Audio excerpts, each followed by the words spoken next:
Spiral of Life Productions presents a reading by author L.A. Marzulli from a portion of his book, Politics, Prophecy, and the Supernatural, The Coming Great Deception and the Luciferian Endgame. Chapter 7, Fallen Angels and Hybrid Offspring. Fallen Angels and Hybrid Offspring. Genesis 6 is an enigmatic chapter as it portrays the previously referred event, which is so bizarre that most people skip over it rather than coming to grips with what may be the most horrific chapter in the Bible. If what I and many others who have studied this text in detail believe is true, then this one event was the reason for the biblical deluge or the flood of Noah that wiped out every living thing except 8 people and an ark full of animals. Let's examine the text. When men began to increase in number on the earth, and daughters were born to them, the sons of God saw that the daughters of men were beautiful, and they married any of them they chose. Then the Lord said, My spirit will not contend with man forever, for he is mortal. His days will be 120 years. The Nephilim were on earth in those days, and also afterward, when the sons of God went into the daughters of men and had children by them. Genesis 6:1-4, NIV. This passage begs the question, who were the sons of God, and what or who were the Nephilim? Before attempting to answer these questions, it is necessary to examine a quote from the book of Enoch. For those of you who may not be familiar with this book, it is attributed to Enoch, but was penned by someone else, hence the term pseudepigraphical. The Bible actually quotes the book of Enoch in the books of Jude and 1 Peter. It is also alluded to in 1 Corinthians 11:10. The aforementioned quote from the book of Enoch is as follows: And it came to pass, when the children of men multiplied, that in those days were born unto them beautiful and comely daughters, and the angels, the children of heaven, saw and lusted after them, and said to one another, Come, let us choose us wives from among the children of men, and beget us children. And Semyaza, who was their leader, said unto them, I fear you will not indeed agree to do this deed, and I alone shall have to pay the penalty of a great sin. And all the fallen angels answered and said, Let us swear an oath, and all bind ourselves by mutual imprecations not to abandon this plan, but to do this thing. Then swear they all together, and bound themselves by a mutual oath. And they were in all 200 who descended in the days of Jared on the summit of Mount Hermon. What is interesting in regards to this quote is that the book of Enoch amplifies the Genesis 6 account of angels coming down to earth to engage in sexual relations with the human daughters, and thus producing the Nephilim. This makes one wonder which book came first.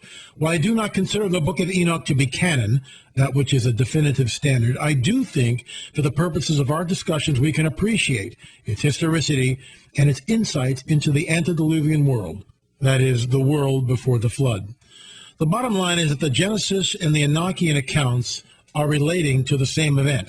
What the book of Enoch does is perhaps clarify and throw light on the reference in Genesis to the sons of God. This term, sons of God, has been debated for centuries, but I believe Enoch clarifies any uncertainty by explicitly stating that the sons of God are indeed angels, as the text states. The angels, the children of heaven, saw and lusted. However, there are 2 schools of thought regarding the meaning of the term sons of God. Simply put, the sons of God are thought to be either angels, as I have just stated, or they are thought to be the descendants of the ungodly line of Cain. The Hebrew translation for sons of God is B'nai Elohim, which is used throughout the Old Testament in reference to angels. While nowhere does the Old Testament differentiate its terminology between the bad angels, the ones who fell with Satan in the rebellion, and the good ones, B'nai Elohim is always used in reference to angels and not to the ungodly line of Cain, sons of Adam. Granted, most people have trouble with the idea that fallen angels could somehow manifest and procreate with the women of earth. However, according to the account of both Genesis and the book of Enoch, this is precisely what happened, and the results were the Nephilim. The word Nephilim comes from the Hebrew word nephal, which means simply fallen one. The Nephilim were not fallen angels, but rather they were hybrids, part human, part angelic, fallen angels. The Nephilim, of course, were never supposed to be created, and in fact, this unholy union between the fallen angels of heaven and the women of earth resulted in the judgment of the Noahic flood.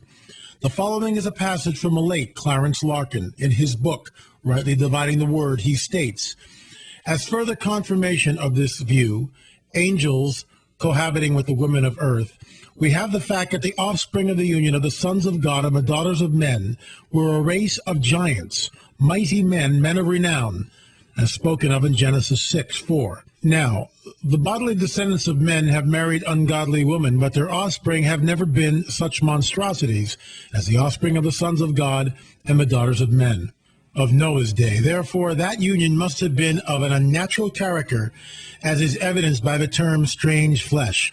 God could not permit such an abnormal race as the progeny of the union of angels and human beings to exist on the earth. So the outcome of this invasion of the earth by the denizens of the air was the flood, by which the contour and elevation of the antediluvian earth were changed, thus wiping out the Garden of Eden and diminishing the length of human life on earth. Furthermore, an interesting quote that most Bible scholars attribute as coming from the book of Enoch can be found in this short book of Jude, which precedes the book of Revelation in the Bible. Here's the quote from it. And the angels who did not keep their positions of authority, but abandoned their own home, these he has kept in darkness, bound with everlasting chains. Jude 1:6. Thus, we have a reference to the angels, not the ungodly sons of Cain, not keeping their positions of authority. And in what manner did these angels fail? As Genesis 6:1-4 alludes to, these angels fell by going to earth and cohabiting with the women, resulting in the demonic hybrid known as the NEPHILIM. Finally, 1 Corinthians states, for this reason and because of the angels, the woman ought to have a sign of authority on her head. It seems that Paul here is referring back to Genesis. Remember, in Genesis it states that the sons of God saw the daughters of men. This visual contact is what tempted the fallen angels and started the crossbreeding between them and the women of earth. In short, the fallen angels lusted after the daughters of men.